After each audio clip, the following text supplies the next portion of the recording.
처음에 준비 운동할 때 항상 하는 거, 어깨 자체에서도 펴지는 어깨 운동을 들어가니까 펴지는 게 이제 필요하니까 하부 승모근에 대한 걸 나는 조금 좀 이렇게 좀 중시를 많이 하거든. 그래서 이 견갑골이 끝부분이 그러니까 올라가면서 어깨는 떨어지는 동작이 해부학적으로 나오기 때문에 하부 승모근을 내가 트레이닝을 할 때는 기대서 기대도 되고 안 기대도 되는데 여기서 이제 쭉.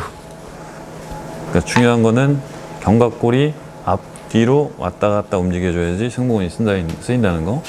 팔만 움직이면 안 되고 이게 움직여줘야 돼. 그래서 하부 승모하고 약간 후면 어깨하고 같이 쓰일 수 있는 웜업. 내가 하는 웜업. 자, 중요한 거 계속 어깨 위치 보세요. 어깨 위치 뒤로 제끼면서 약간 들렸다가 내리고. 자, 이렇게 가볍게 웜업 해주고.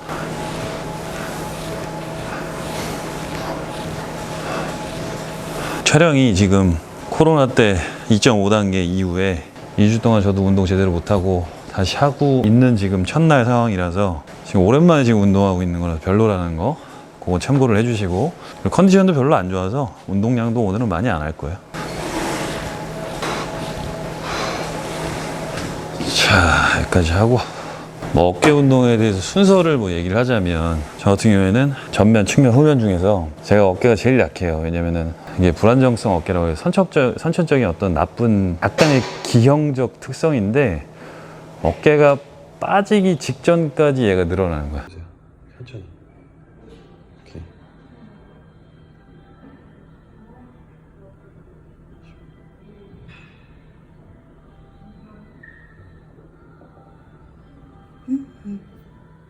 그러면은 뭐 근육 속안에도 연부 조직들이라고 소프트 티슈라고 이 뼈를 잡아주는 이 조직들이 있는데 그게 잘 늘어나는 거야. 원래 견고하게 잡아줘야 되는데 잘 늘어나다 보니까 팔 상완골이 이탈을 하려고 한다는 거지. 그래서 아무리 근육을 키워도 이렇게 당겨주는 역할들을 잘 못해주다 보니까 어깨 근육이 크게 성장을 할 수가 없더라고요. 그래서 내가 이제 어깨가 어떤 이유가 있는지 정형외과 전문 닥터들이랑 얘기를 하다 보니까 그 증세를 내가 스스로가 이제 알아낸 거야.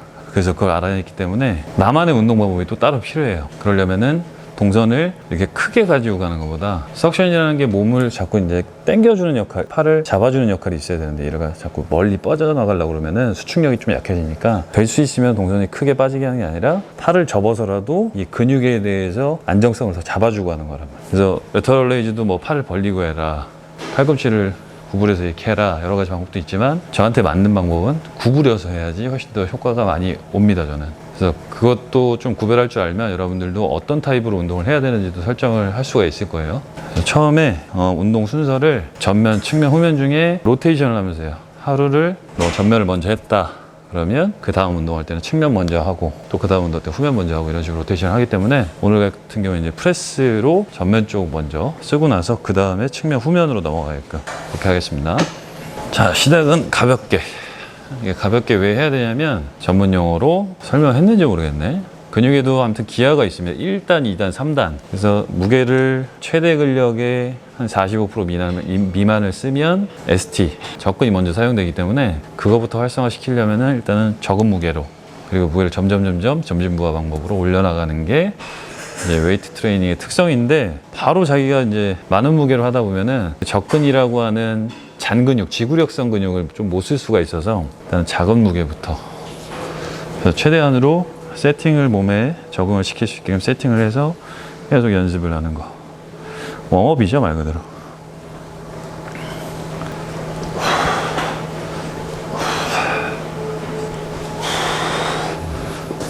예, 어깨 운동 영상 보신 분들은 아시겠지만 기량작용이라 해서 쓰고 있는 근육의 반대쪽 지지하면서 신장성 수축으로 받쳐줄 수 있는 근육을 많이 좀 중점적으로 생각을 하라고 얘기를 했었는데, 그게 좀 이제 어려운 거. 프레스 운동을 할 때 등을 쓰는 자체가 좀 어려우면, 얼마 전에 국내에서도 좀 유명한 이제 김성환 선수가 흉곽을 들고 이렇게 숨을 참고 하라는 어깨 운동법을 얘기를 했어요. 근데 그게 마찬가지로 호흡을 굉장히 들숨으로 굉장히 많이 들이마시는 상태에서 좀 유지를 잘 하다 보면은 등 근육에 자연스럽게 힘을 줄 수가 있는 그런 모션이 나오거든요.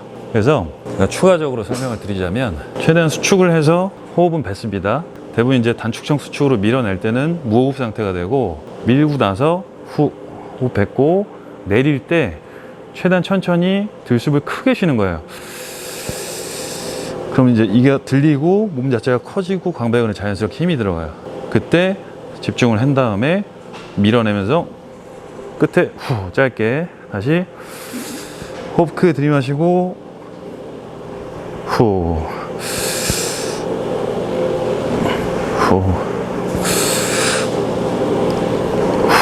그 운동할 때 포인트 중에 벤치에 앉아서 하는 것 중에 팁을 드리자면, 다리가 이제 앞에 놓인 상황이면 힘이 들 때는 얘를 막 이제 어떻게든 쓰려고요, 다리를.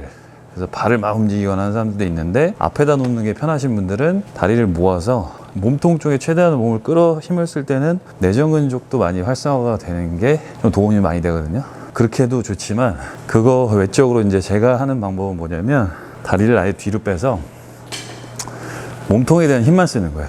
축이 엉덩이가 되고 허리를 바탕으로 코어에 힘을 꽉 주고, 이거에 대해서만 통제를 해서 어깨 운동을 하는 거예요. 하체 쪽에 힘을 쓸 수가 없어요. 허리에서부터 힘을 이제 뽑아 쓰기 시작을 하지. 그래서 프레스 같은 경우 굉장히 가슴을 항상 들어주는 역할을 해야 되기 때문에, 호흡을 들이마시고 가슴 들어주고 버텨준 상태에서 그대로 쭉 수축을 할 수 있게끔 다리 최대한 뒤로. 이건 이제 등 운동할 때도 마찬가지예요. 랩풀다운 할 때나 앞에다 두는 것보다 다리를 뒤쪽으로 두시는 게 훨씬 좋습니다.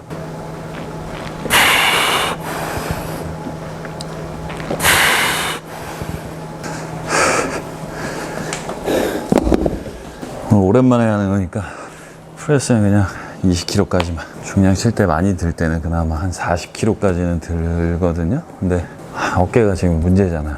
원래 안 좋다 그랬잖아.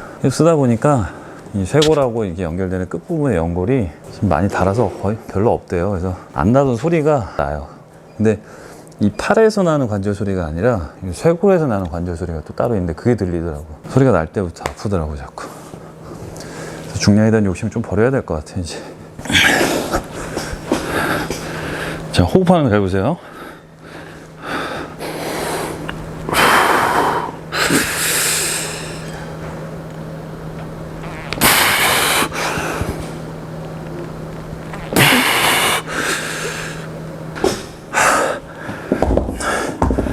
웨이트 트레이닝 본인이 감을 못 잡을 때 빠르게 하는 것보다 천천히 하는 게 저는 더 도움이 많이 됩니다. 왜냐면 저항성으로 버티는 기량작용의 어떤 그런 것들을 좀 네거티브적인 거, 신장성 수축 같은 거를 굉장히 중요시하는 타입이라서, 천천히 근육이 늘어나는 구간에서 최대한으로 스트레칭하는 느낌처럼 자극을 계속 받아서 느끼는 거예요. 그런 트레이닝을 많이 하고 있거든요.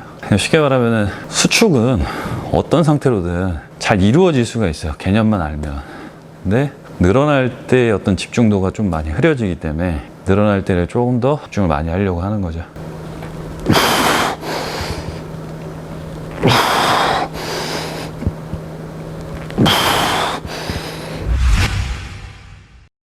어깨는 떨어지는 동작이 해부학적으로 나오기 때문에, 하부 승모근을 내가 트레이닝을 할 때는 기대서, 중요한 거는 견갑골이 앞뒤로 왔다 갔다 움직여줘야지 승모근이 쓰인다는 거. 근육에도 아무튼 기하가 있습니다. 1단, 2단, 3단. 그래서 무게를 최대 근력의 한 45% 미만을 쓰면 ST, 접근이 먼저 사용되기 때문에, 그거부터 활성화시키려면 일단은 적은 무게로. 호흡은 뱉습니다. 대부분 이제 단축성 수축으로 밀어낼 때는 무호흡 상태가 되고, 밀고 나서 호흡 뱉고 내릴 때 최대한 천천히 들숨을 크게 쉬는 거예요. 그럼 이제 이게 들리고 몸 자체가 커지고 광배근에 자연스럽게 힘이 들어가요. 그때 집중을 한 다음에 밀어내면서 끝에 후 짧게 다시 호흡 크게 들이마시고 후